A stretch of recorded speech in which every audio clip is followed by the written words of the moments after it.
na naman, auntie? Malamang, yan na naman ang bungad na tanong ninyo pagkakita nyo sa video na ito.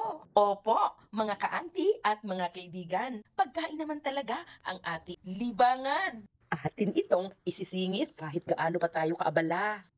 Hello everyone! This is your Auntie Grace. Tayo ay nagluluto sa oras na ito para sa tanghalian. Alam nyo naman, ang inyong auntie ay nagtitipid. Para makatipid, isahan na yung ating pagluluto. Isahan na yung pamamalengke, lilutuin ko na lahat para fresh siya. Saka ko siya ilalagay sa ref or freezer. Para pagkakain tayo ay kukunin na lang sa freezer at iinitin na lang natin. Merong adobong baboy, merong sinigang na manok, meron din akong adobong tulingan, nilagyan ko rin ng vegetables, and yung sinigang ko ang daming vegetables. Meron din akong nilutong hipon. Kaya ako nagluluto ng ganyan para isahan lang yung ating pagsalang at ilalagay lang sa ref at mas matipid ito.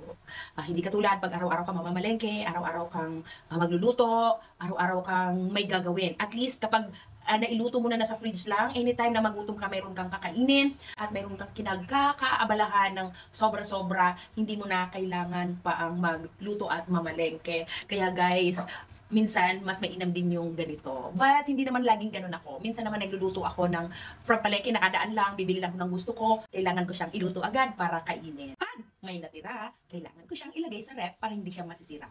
I never throw away food. Hindi ko hinahayaang masira ang aking pagkain kasi sayang siya. Napakamahal na ngayon ng mga bilihin. Kaya guys, kayo din, sana mayroon din kayong mga tipid at may makukuha rin kayong mga tipid tips sa inyong auntie. That's all for now and I'll see you on my next video. Don't forget to smile!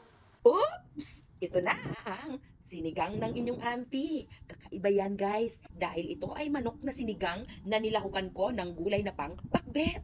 Heto na, ang adobong tulingang nilagyan ng eggplant at meron ding sili. Pork adobo naman na nilagyan ng syrup ng fruit cocktail na nasa lata. Promise,